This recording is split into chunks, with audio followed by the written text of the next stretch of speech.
café da manhã saudável e com frutas pode incluir uma tigela de iogurte natural, com pedaços de frutas frescas como morangos, blueberries e fatias de banana.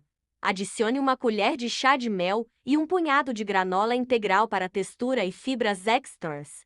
Complete com uma fatia de pão integral tostado, acompanhada de uma fina camada de manteiga de amêndoa. Este café da manhã é rico em proteínas, fibras, vitaminas e minerais, fornecendo energia sustentada para o início do dia.